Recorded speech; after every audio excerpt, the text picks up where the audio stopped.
En este episodio vamos a hablar de automóviles y literatura. ¿Quién no se acuerda de La Autopista del Sur, del gran Julio Cortázar? Pero en este caso vamos a hablar de algunas anécdotas de escritores en torno a los automóviles. La primera que vamos a contar tiene que ver con cómo a Gabriel García Márquez se le ocurrió escribir 100 años de soledad. ¿Tendrá esto que ver con un auto?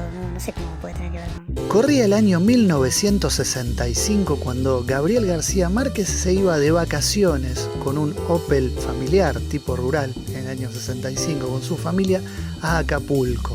Según cuenta la leyenda o el mismo García Márquez, fue en este viaje en el cual se le ocurre escribir 100 años de soledad. Cuentan que García Márquez iba en el auto y en determinado momento del camino se le ocurrió el principio de 100 años de soledad. Y fue en ese momento donde toma la decisión de frenar el auto, dar vuelta en U y volverse para comenzar a escribir la novela más famosa de Gabriel García Márquez. Aparentemente García Márquez cuenta que el primer párrafo se le ocurrió en ese auto, en ese Opel casi entero. El primer párrafo de 100 años de soledad dice: muchos años después, frente al pelotón de fusilamiento, el coronel Aureliano Buendía había de recordar aquella tarde remota en que su padre lo llevó a conocer el hielo. Tendríamos que ponernos un poquito en situación, salir de lo literario y de lo metafórico y ver qué pasó en ese Opel camino a Acapulco un verano en 1965. ¿Cómo sería la situación?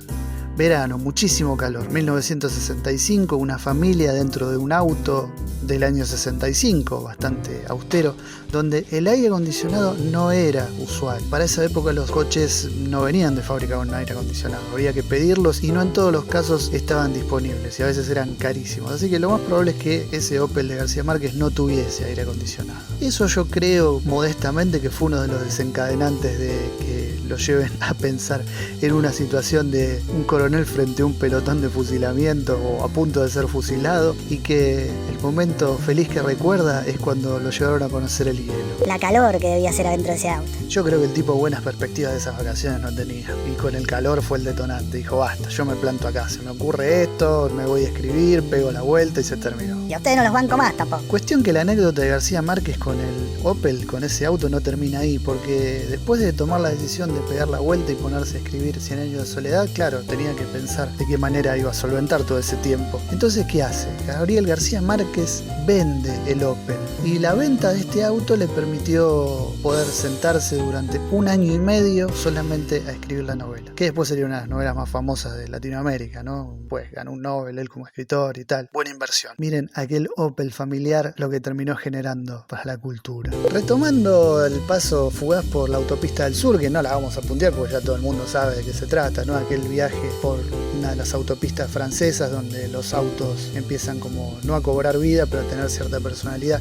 Y muy bueno es el relato de Hernán Casiari que se llama Los autos eran gente, que un poco lo baja acá a lo local y hace como perfiles humanos de cada auto conocido acá en Argentina. Es muy interesante, pero hay como cierto paralelismo con la Autopista del Sur. Nada, una apreciación así gratuita y medio pobre de mi parte. Hay también un cuento de Osvaldo Soriano que está en Cuentos de los Años Felices, un librazo hermoso.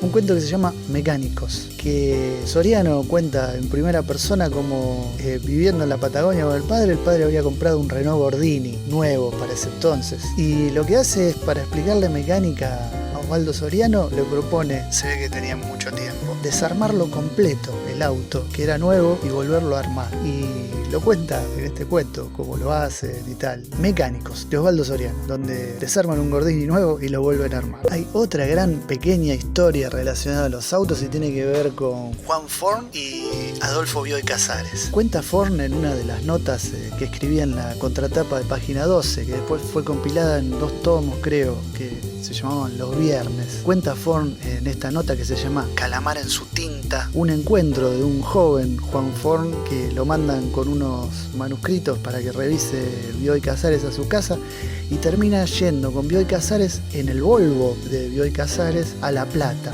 a una especie de homenaje que le hacían a Bioy y que le pidió al joven Forn que lo acompañe. Ahí relata cómo fue el viaje de Bioy manejando su Volvo con él al lado desde Recoleta hasta La Plata, ida y vuelta, a no más de 80 km por hora. Una perlita de este relato pequeño es que Bioy le cuenta a Forn que ese Volvo lo compró porque no sabía qué hacer con los dólares que le pagó la revista Playboy italiana por unos relatos eróticos que fueron ilustrados por Milo Manara. Y esta última anécdota o miscelánea no tiene que ver con la literatura, pero sí con el arte, porque estamos hablando de René Lavand, de un prestidigitador que era prácticamente un artista. Y en el documental, que súper intimista, que lo súper recomiendo ya por quinta vez, no sé cuánto, que se llama El Gran Simulador, del director Néstor Frenkel, sobre René Lavand. En una parte va Frenkel con René Lavand en un Audi y va manejando René Lavand por Tandil. Es muy gracioso porque tienen ahí un episodio que deberían verlo. La rareza de todo esto es que no hace falta que lo explique. A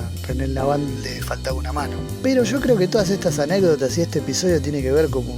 Es más que nada una excusa para llegar a leerles una partecita de una especie de cuento o microensayo que hizo Pedro Mairal en su libro El Equilibrio, un microensayo que se llama Gente con Auto. Y ahí Mairal habla de la relación que tiene la literatura, o mejor dicho, los escritores y algunos intelectuales con la figura del auto. Lo leemos un cachito. Dice Pedro Mairal en Gente con Auto: me cuesta encontrar personajes que manejen autos en la narrativa argentina.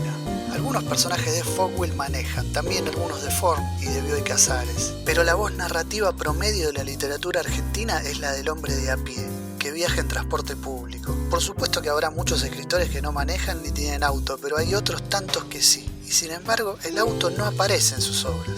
En general, el escritor argentino tiene siempre a mano el disfraz de lumpen o de proletario, según convenga la ocasión, y la presencia del auto arruina esa ilusión de modestia. A los intelectuales les pasa parecido, en general no mencionan su auto, o se jactan de no tenerlo o incluso de no saber manejar.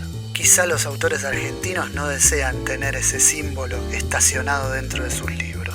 Me llamó la atención esta mirada que tiene Mairal sobre el auto y la intelectualidad o los escritores argentinos. No sé, me pareció interesante. Quizás sea parte del combo este de que el dinero y el arte no se llevan bien y que ya es hora que lo vayan corriendo de costadito, porque más de un editor y algún productor se ha aprovechado de esta cuestión. Habría que analizar más larga esta situación, pero la verdad que a mí no me da el cuero. Tendrían que ocuparse los que saben. Los dejamos con esta tarea para el hogar, a los que sepan, a los que puedan, a los que quieran, porque esto ha sido todo por esta semana, mis queridos amigos, amigas, conocidos, conocidas o lo que sea.